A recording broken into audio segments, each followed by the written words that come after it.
Needi ko damal gandal. Ko needi wondi e gandal.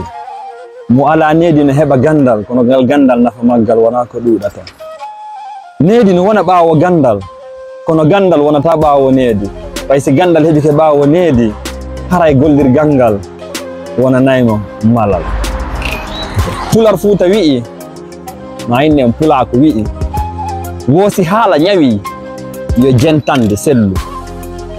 Si moko ba maki misi yo pay ko jentito no saati kaw fewndi don o ronka faltade kono duubi ino famina ko hakkil ronkata famina yangi ino findina ko jodido wawata famude yangi jinduru ino famina ko jodido e dudal ronkata famude kono jodido dudal kono heba gandal ngal yaltudo jindi wawata famude. Pullo Fuuta wi'i yitere rondotako kono no andi ko hoore hattan. Kono non Pullo Fuuta wi'i torago yaafuye no moƴƴi kono ko accugol to ñelen ɓuri moƴƴude. Ko weli ɓura ko heɓi ala no waɗe hino jaɓe ha heɓe no waɗe.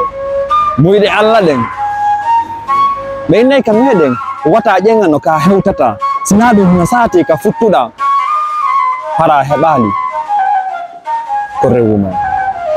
Mo heɓali no gera yo muñño ɓay muñal ɗum ko kaafa Allah, ɓay muñal ɗum ko kaafa baaso, ɓay muñal ɗum ko kaafa banu adama.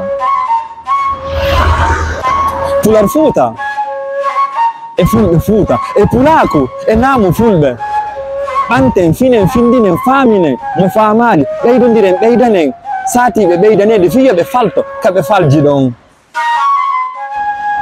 Haalen manten mantoren naamu e ngalu e cuɗari Pullo Fuuta yewten pular e pulaku nantinen leñol fulɓe e pulaku no gasa hande e ngala no waɗen kono jango hino saati no heɓen no waɗen. Mawɓe meɗen darike daditike duumike haɓɓi ɗilkiti daranike en enen kadi jonni temɓe enen kadi waɗen ko men kon remen tun Allah sankay ɓayno mi wiyata no ko yeeso weli en e saayi si Allah jaɓi. Te caɗele e lorra ko feƴƴini mawɓe me'en seeditiɓe boneji ko feƴƴi ka leydi me'en filliɓe kala jaggu e gaygu ngu lorriri ɓen. Siropore no sonjiri ronkini mawɓe me'en guri kañe e kanŋe e nandu mu'um.